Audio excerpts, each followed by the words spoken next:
अस्सलाम वालेकुम। 10th class बेटे, ओपन योर बायोलॉजी बुक। अपनी बुक का पेज नंबर 91 आप लोग ओपन करेंगे। हम टॉपिक पढ़ रहे थे 8.3 एप्लीकेशंस ऑफ बायोटेक्नोलॉजी।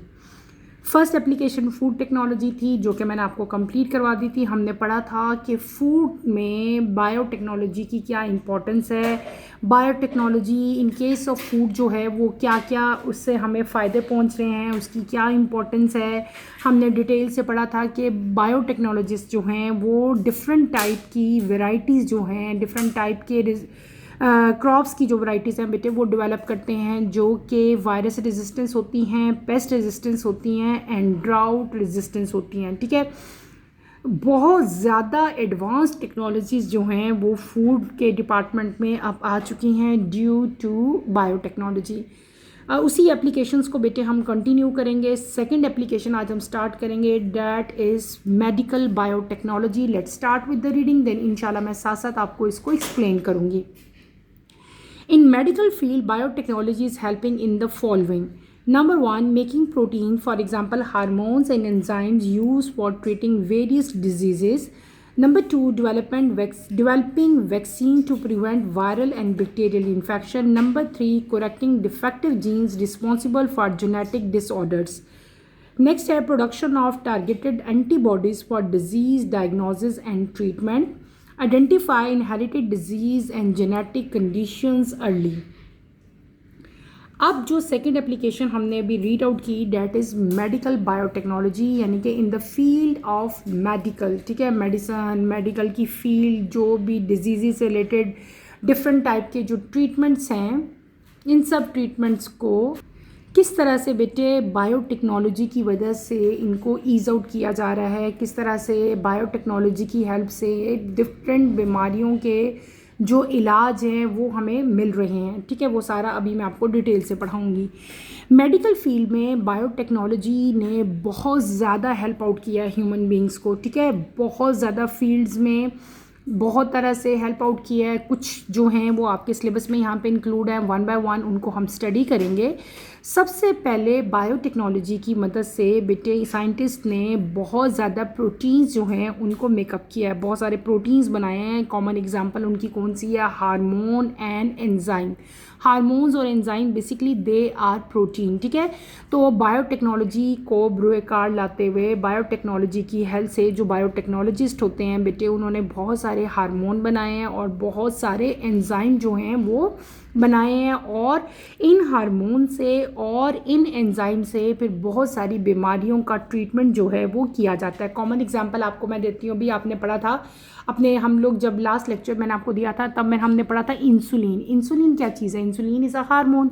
अब इंसुलिन बन रहा है, कैसे बन रहा है? वो भी बायोटेक्नोलॉजी से बन रहा है। इसी तरह बहुत सारे एंजाइम जो हैं वो भी बायोटेक्नोलॉजी ही की वजह से बनते हैं। ठीक है, और भी बहुत सारी ऐसी बीमारियां हैं जिनके अगेंस्ट एक और कॉमन हार्मोन है जिसे हम लोग ग्रोथ हार्मोन कहते हैं। ठीक है, ग्रोथ हार्मोन भी बायोटेक्नोलॉजी ही की मदद से जो है प्रिपेयर किया जाता है, और फिर ग्रोथ से रिलेटेड डिफरेंट टाइप के जो डिसऑर्डर्स हैं उनको इसी हार्मोन से फिर क्या किया जाता है, कंट्रोल किया जाता है। नेक्स्ट अगर आप लोग देखें तो बहुत सारी, सेकंड अगर हम इसकी एप्लीकेशन देखें तो बहुत सारी वैक्सीन्स जो हैं वो बनाई जाती हैं, और वैक्सीन से हम लोग क्या करते हैं, बहुत सारे वायरल इन्फेक्शन जो होते हैं उनके अगेंस्ट बेटे जो है वैक्सीन्स ली जाती हैं। तो वैक्सीन जो हैं वो भी बायोटेक्नोलॉजी ही की मदद से जो है बनाई जाती हैं। इसके अलावा बहुत सारे जो बैक्टीरियल इन्फेक्शन हैं उनके अगेंस्ट भी बहुत सारी जो एंटीबायोटिक्स हैं वो भी बायोटेक्नोलॉजी की ही मदद से जो है वो बनाई जाती हैं। अगर आप पीछे जाओ, आपकी बुक में यहाँ पे एक टेबल दिया गया था, उस टेबल में भी जिक्र था हेपेटाइटिस बी की वैक्सीन का। ठीक है, इसके अलावा बहुत सारे जो बैक्टीरिया से रिलेटेड जो बेटे इन्फेक्शंस थे उनके अगेंस्ट जो एंटीबायोटिक्स हैं वो भी बायोटेक्नोलॉजी ही की मदद से प्रिपेयर की जाती थी।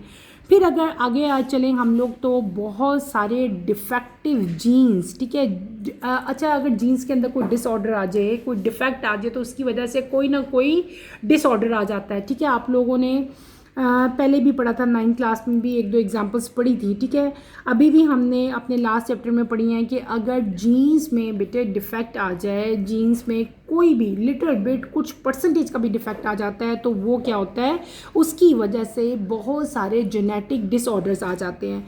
तो ये जो जीन्स के अंदर डिफेक्ट होता है, इस डिफेक्ट को भी कंट्रोल किया जा सकता है, इस डिफेक्ट को क्योर किया जा सकता है by the help of biotechnology. ठीक है, बेसिकली इसमें क्या होता है, क्रोमोसोमल एब्रिएशन आ जाती हैं, क्रोमोसोम की जो नंबर है उसमें प्रॉब्लम आ जाता है। ठीक है, तो पहले तो नहीं था, लेकिन अब ये है कि बहुत सारे जेनेटिक डिसऑर्डर जो हैं वो भी कंट्रोलेबल हैं, उनको बहुत हद तक जो है उनका डिफेक्ट जो है वो रिमूव कर लिया जाता है by the help of biotechnology. ठीक है, उसके बाद हमारे पास आते हैं प्रोडक्शन ऑफ टारगेटेड एंटीबॉडीज़। ठीक है, कोई भी अगर बॉडी में इन्फेक्शन होता है तो क्या किया जाता है, इन्फेक्शन का कैसे पता चलता है, जब ब्लड टेस्ट करते हैं तब आपकी ब्लड टेस्ट की रिपोर्ट में पता चलता है कि आपकी बॉडी के अंदर कोई ना कोई इन्फेक्शन मौजूद है। उस इन्फेक्शन को किल करने के लिए वो डिपेंड कर रहा होता है, जब हम टेस्ट करवाते हैं ना, अपना ब्लड टेस्ट करवाते हैं तो उससे आपको पता चलता है कि जो आपको इन्फेक्शन हुआ है वो बैक्टीरियल इन्फेक्शन है या फिर वो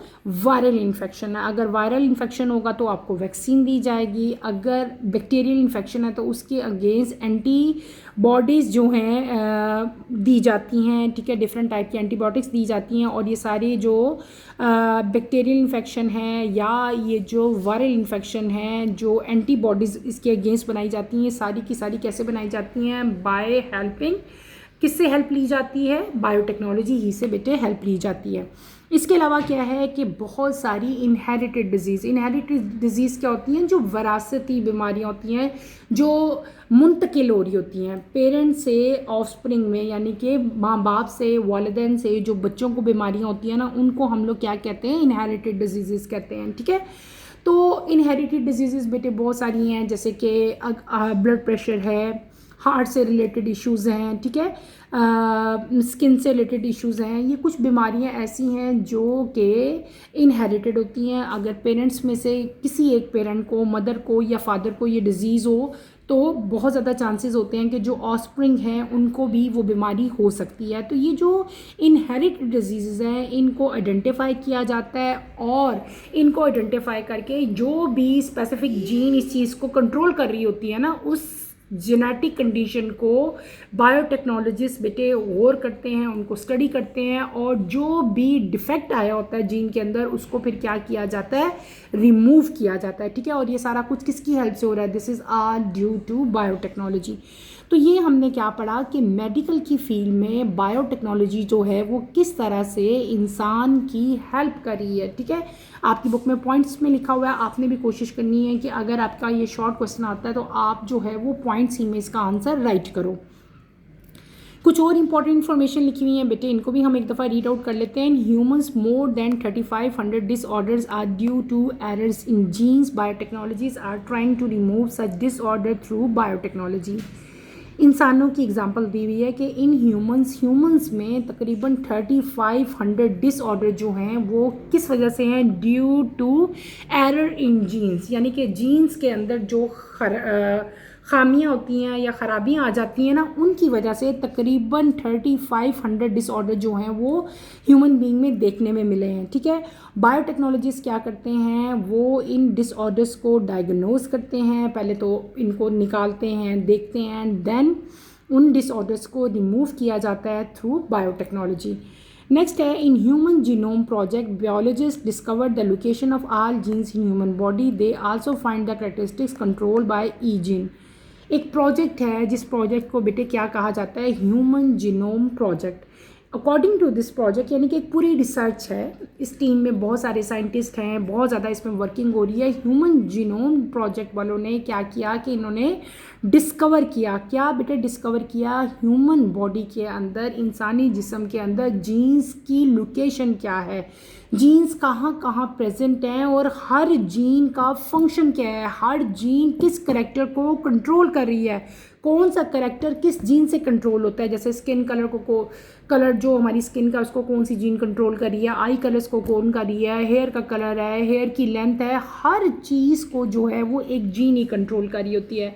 तो हमारी बॉडी में कितनी जीन्स हैं, उनकी लोकेशन क्या है, हर जीन जो है वो किस करेक्टर को कंट्रोल कर रही है, ये सारा का सारा काम जो है ह्यूमन जीनोम प्रोजेक्ट में साइंटिस्ट जो है वो इस पे जो है वो अपनी वर्किंग कर रहे हैं, रिसर्च कर रहे हैं और डिफरेंट टाइप की डिस्कवरीज जो हैं वो आए दिन बेटे नई से नई जो हैं वो हमें पता चलती हैं। Is that clear?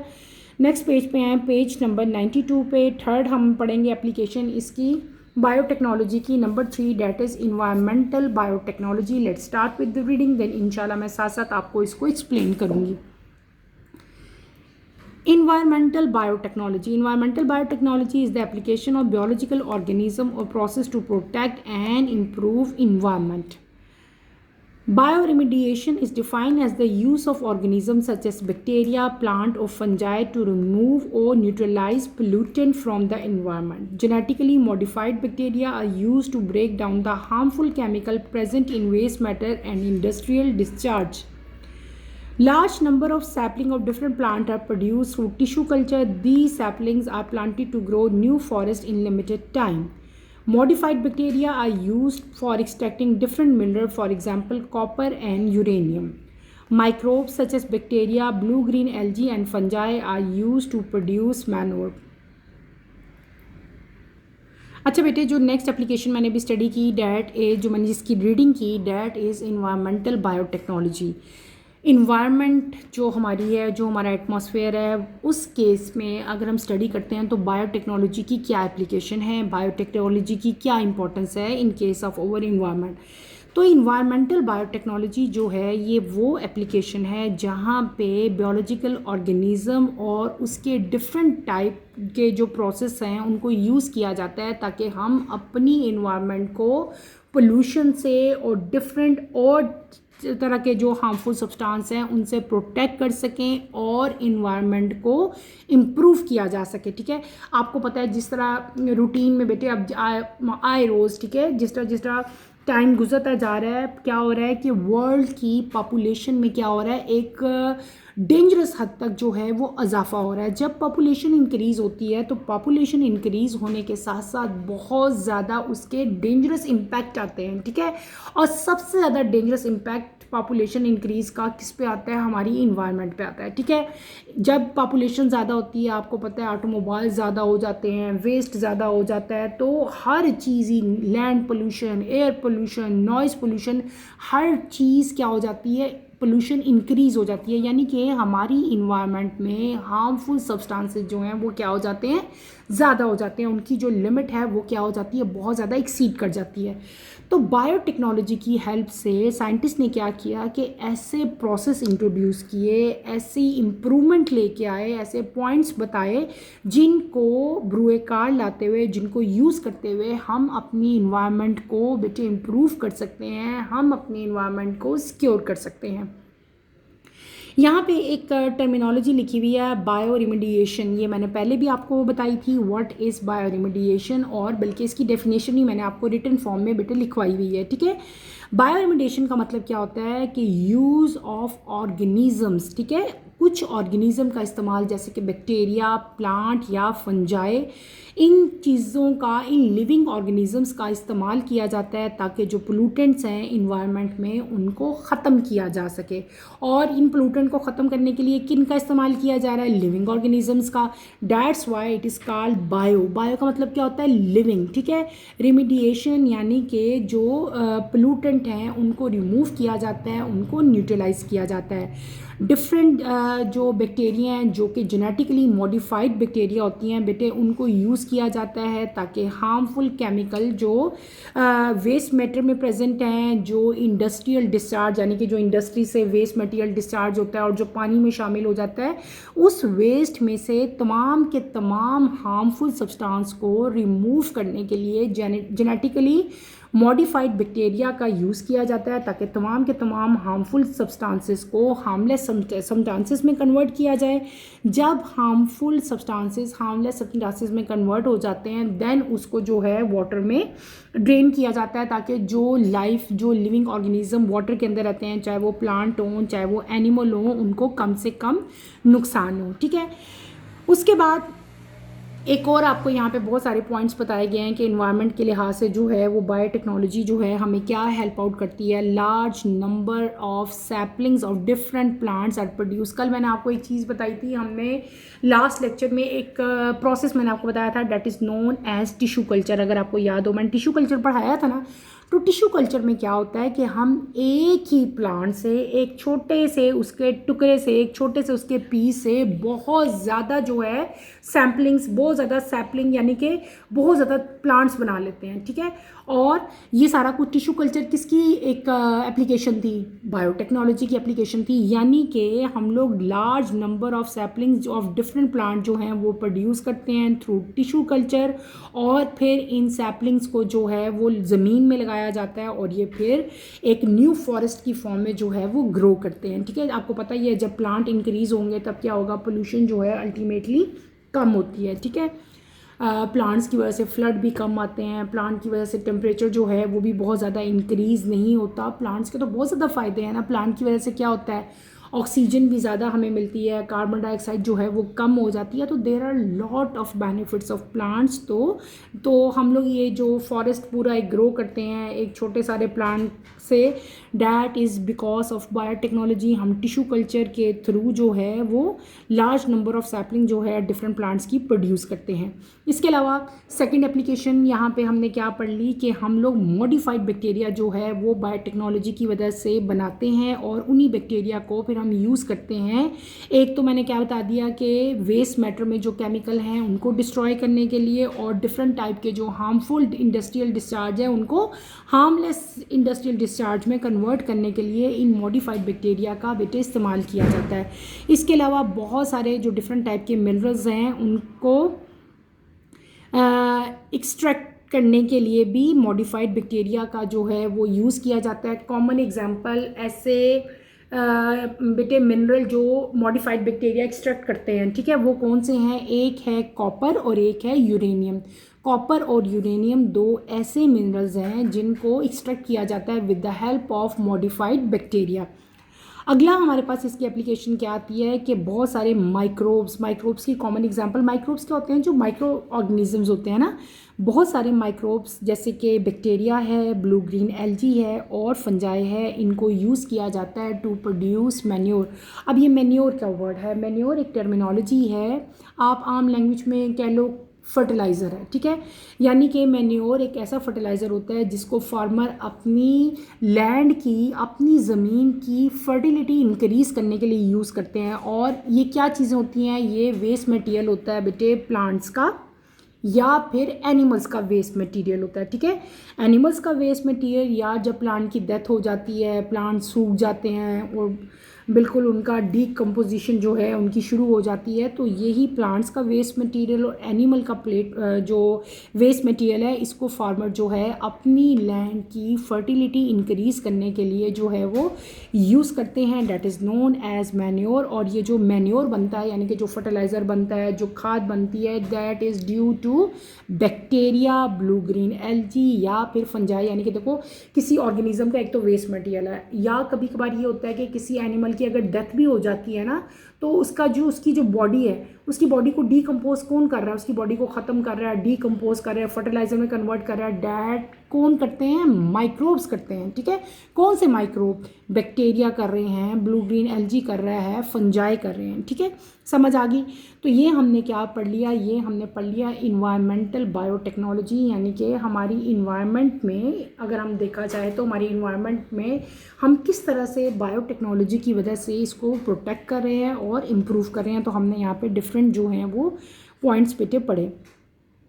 अगला हमारा एप्लीकेशन आती है मैरीन बायोटेक्नोलॉजी। नाम से पता चल रहा है हम यहाँ पे वो लिविंग ऑर्गेनिजम्स की बात करेंगे जो विद इन वाटर रहते हैं, ठीक है, ओशंस में रहते हैं, सी में रहते हैं। मैरीन वाटर वो वाटर होता है जो बेटे साल्टी वाटर होता है, ठीक है, यानी कि जो रनिंग नहीं होता, जैसे कि सी का पानी है, ओशन का पानी है, ये मैरीन वाटर होते हैं। जैसे कैनाल्स है या रिवर्स है, वो मैरीन वाटर नहीं होता, वो क्या होता है? That is fresh water. Fresh water जो है वो हमेशा फ्लो में रहता है, ठीक है, ये एक डिफरेंस है, आपको पता होना चाहिए। जो फ्रेश वाटर होता है ना वो हमेशा फ्लो में रहता है, यानी कि वो चलता रहता है।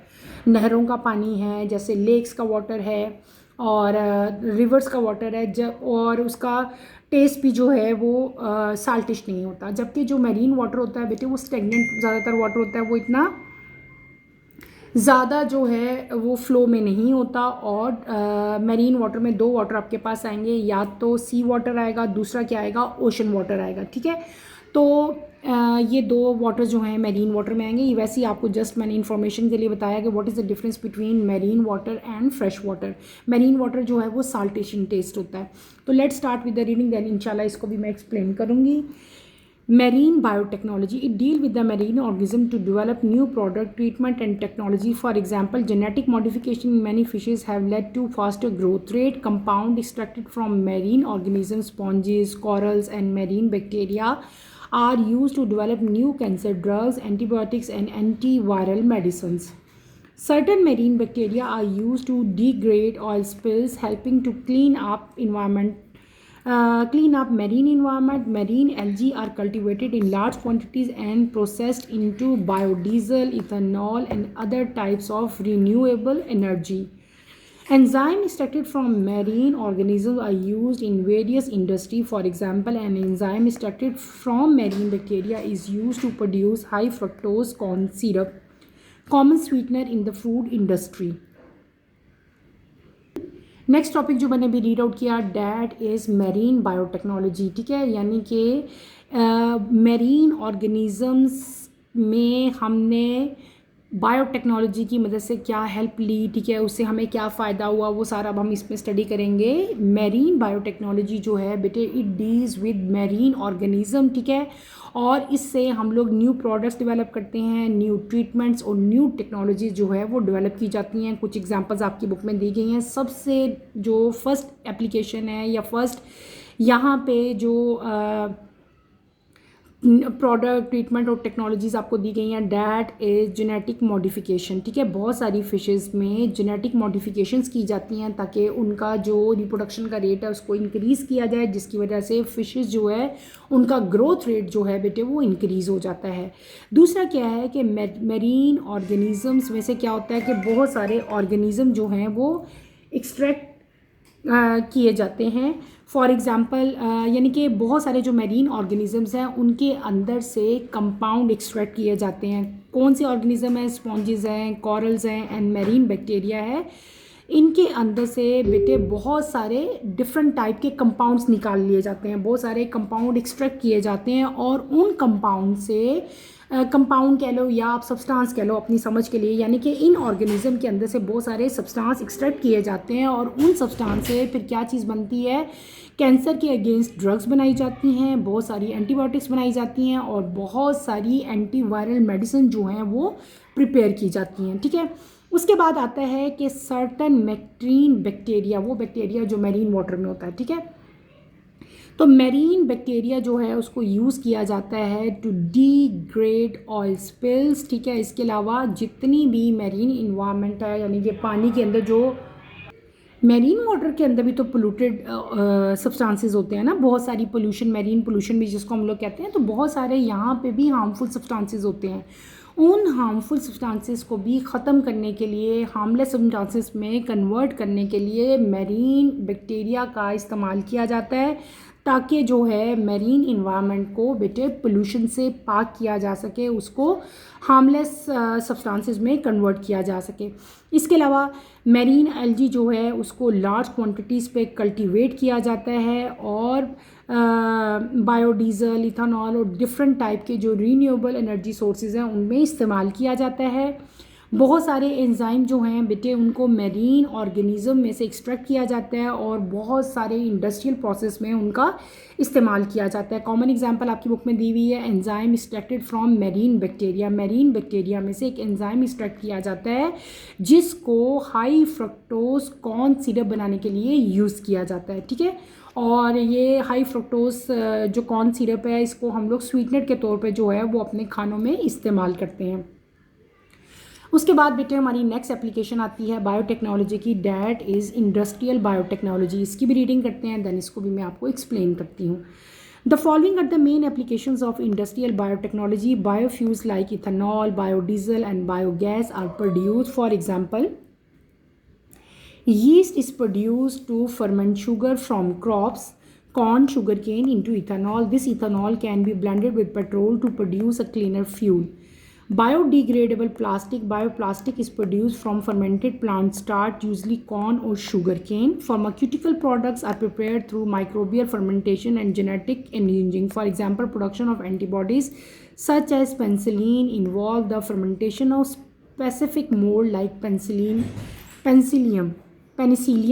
Similarly, human insulin is produced through bacteria.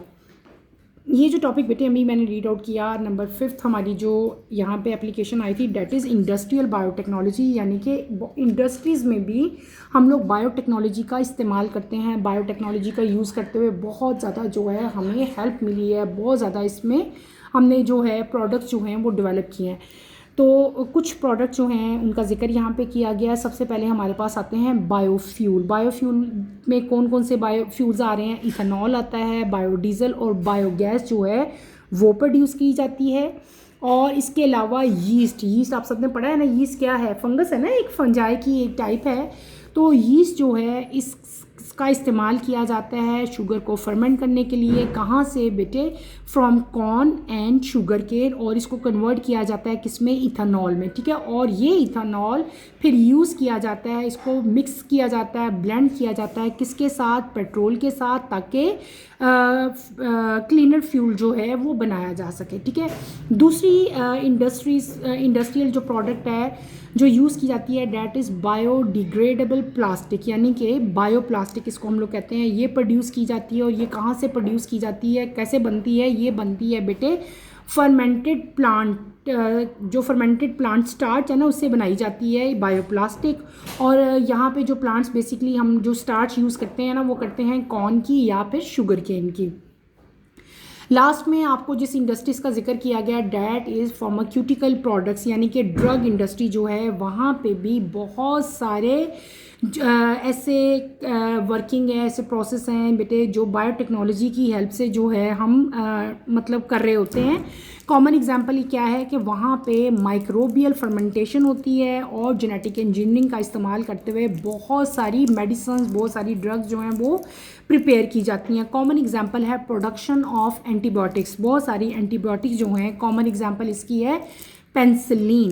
Penicillin जो है बेटे वो फर्मेंटेशन के प्रोसेस से बनाई जाती है और ये बनती है किससे? पेनिसिलियम से, बैक्टीरिया से जो है इसको डेवलप किया जाता है. इसके अलावा ह्यूमन इंसुलिन हार्मोन जो है वो भी प्रोड्यूस किया जाता है थ्रू बैक्टीरिया.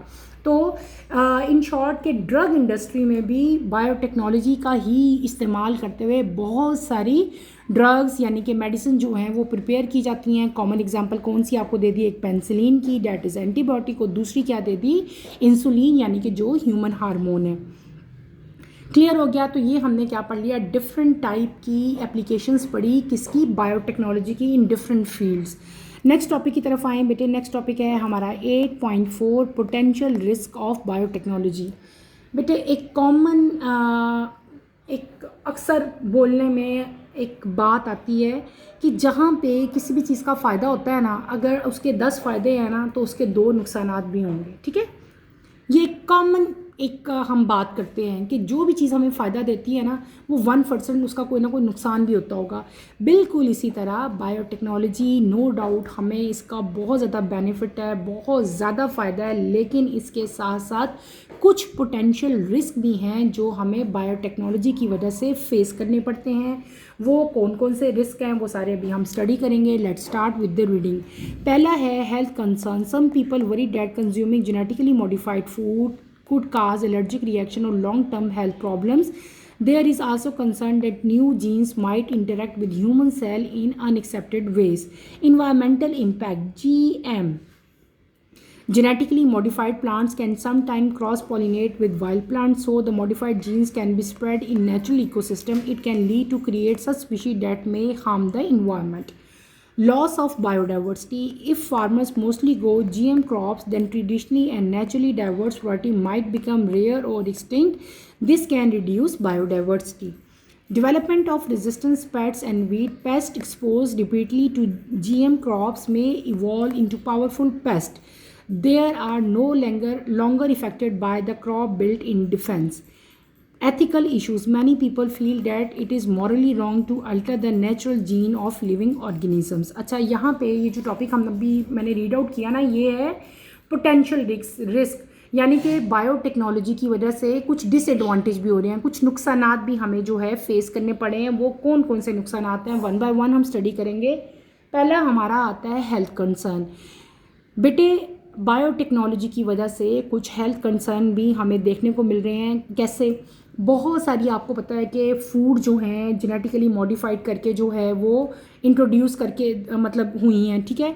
ये जो फूड्स हैं जो कि जेनेटिकली मॉडिफाइड फूड्स हैं, ये एलर्जिक रिएक्शन जो हैं वो कॉज करती हैं, और अगर इनको बहुत लंबे अरसे के लिए इस्तेमाल किया जाए तो इनकी वजह से बहुत सारे हेल्थ इश्यूज जो हैं वो देखने को मिलते हैं, ठीक है। और न्यू जीन जो हैं ये ह्यूमन सेल के साथ इंटरेक्ट करती हैं और बहुत सारे अनएक्सपेक्टेड वेज में जो है ये इंटरेक्ट करेंगी, जिसकी वजह से बहुत सारे हेल्थ इशू जो हैं वो हमें देखने को मिलेंगे। दूसरा इनका जो नुकसान है, डैट इज़ इन्वायरमेंटल इम्पैक्ट। जो बेटे जेनेटिकली मॉडिफाइड प्लांट्स होते हैं, कभी कभार क्रॉस पॉलिनेट से हम लोग बनाते हैं ना, यानी कि सिंपल हमारा जो प्लांट था उसको हमने वाइल्ड प्लांट के साथ क्रॉस पॉलिनेट किया। क्रॉस पॉलिनेट करके हमने क्या कर दिया, एक नई वैरायटी जो है प्लांट की बना ली। अब ये जो मॉडिफाइड जीन थी या जो हमारी नई वैरायटी प्लांट की आई थी, ये क्या हुई, नेचुरल इकोसिस्टम में स्प्रेड होना शुरू हो जाती है, और जब ये स्प्रेड होती है इसकी वजह से मतलब एक नई स्पीशी बन गई ना, तो ये स्पीशी क्या करती है, ये हमारी इन्वायरमेंट को हार्म पहुंचाना शुरू कर देती है, ठीक है। इसकी वजह से कोई ना कोई हार्म हमें देखने को, नुकसान देखने को हमें मिलता है। अगला इसका जो डिसएडवांटेज है या इसका जो नुकसान है, that is loss of biodiversity. Genetic modified जो क्रॉप्स हैं या जो और ऑर्गेनिज्म हैं, उनकी वजह से हमारी बायोडाइवर्सिटी के अंदर कमी आ रही है। बायोडाइवर्सिटी क्या है कि वैरायटी ऑफ ऑर्गेनिजम्स है ना, तो फार्मर जो है मोस्टली ग्रो करते हैं कौन से क्रॉप जो कि जेनेटिकली मॉडिफाइड हों, ठीक है, जो हमें ज़्यादा यील्ड देते हैं, ज़्यादा फ्रूट देते हैं। इस तरह के जो प्लांट्स हैं, इस तरह की जो क्रॉप्स हैं वो फार्मर ज़्यादा यूज़ करते हैं, ठीक है। इसकी वजह से क्या होता है, जो नेचुरली डाइवर्स वैरायटी हैं वो क्या हो जाएंगी, उनके अंदर कमी आना शुरू होती है, यानी कि जो हमारी पहले वैरायटीज़ थी वो अब हम ग्रो नहीं कर रहे, हम तो जेनेटिकली जो मॉडिफाइड वैरायटीज़ हैं उनको ग्रो करना शुरू हमने कर दिया ना, जिसकी वजह से बेटे जो नेचुरल हमारे पास वैरायटी थी वो क्या होना शुरू हो जाती है, रेयर होना शुरू होती है, कम होना शुरू होती है, और आहिस्ता आहिस्ता वो एक्सटिंक्ट हो जाती है। एक्सटिंक्ट होती है जो ख़त्म होने के बिल्कुल पास हो, करीब हो, बहुत कम जिसकी स्पीशीज़ रह जाएँ, ठीक है, उसको हम लोग क्या कहते हैं, ये एक्सटिंक्ट हो गई है। और तो इसका मतलब क्या हुआ कि बायोडाइवर्सिटी की वजह से जो बायोटेक्नोलॉजी की वजह से हमने न्यू क्रॉप्स बना रहे हैं, उनकी वजह से बायोडाइवर्सिटी में लॉस आ जाता है। उसके बाद क्या है कि जब हम लोग रेजिस्टेंस पेस्ट और वीड्स डेवलप करते हैं, पेस्ट जो है वो एक्सपोर्ट होते हैं रिपीटली बार बार टू जेनेटिकली मॉडिफाइड क्रॉप्स, ठीक है। इनकी वजह से पावरफुल पेस्ट जो हैं वो इवॉल्व हो जाते हैं, जो कि नो लॉन्गर, यानी कि वो इफेक्टेड नहीं रहते फिर क्रॉप्स के लिए, ठीक है। क्लियर हो गया। उसके बाद हमारे पास लास्ट क्या आता है, इसका disadvantage, that is ethical issue. Ethical issue क्या है कि बहुत सारे लोगों का ख्याल है या बहुत सारे लोग ये महसूस करते हैं कि मॉरली जब हम अपने नेचुरल इकोसिस्टम को, लिविंग ऑर्गेनिजम्स को, जो नेचुरली जीन्स हैं उनको जब हम डिस्टर्ब करेंगे तो मॉरली ये क्या होगा, एक रॉन्ग होगा, यानी कि हम क्या कर रहे हैं, हम कुदरत के साथ खेल रहे हैं। डैट इज़ वेरी डेंजरस, ठीक है, और ये अच्छी बात नहीं है, ये एक रॉन्ग जो है वो मतलब एक तरीका है, मॉरली दिस इज़ रॉन्ग, ठीक है। तो ये कुछ पोटेंशियल रिस्क थे जो कि बायोटेक्नोलॉजी की वजह से हमें फेस करने पड़ते हैं। इसके साथ ही बेटे हमारा ये चैप्टर भी कंप्लीट हो जाता है। इस पूरे चैप्टर को आपने अच्छी तरह से स्टडी करना है। इस चैप्टर में कोई प्रॉब्लम होती है, कोई कन्फ्यूजन होती है तो feel free to ask any question. यहीं पे मैं अपना टॉपिक ख़त्म करूँगी। इंशाल्लाह कमिंग लेक्चर में हम नेक्स्ट टॉपिक स्टार्ट करेंगे, अपना नेक्स्ट चैप्टर स्टार्ट करेंगे। कमिंग लेक्चर की नोटिफिकेशन के लिए आप चैनल को शेयर करो, लाइक करो, सब्सक्राइब करो और मुझे यहीं पे इजाज़त दो। इंशाल्लाह नेक्स्ट लेक्चर में आपसे दोबारा मुलाकात होगी। टिल देन अल्लाह हाफ़िज़। 10th क्लास, अपना ख्याल रखिएगा। अल्लाह हाफ़िज़।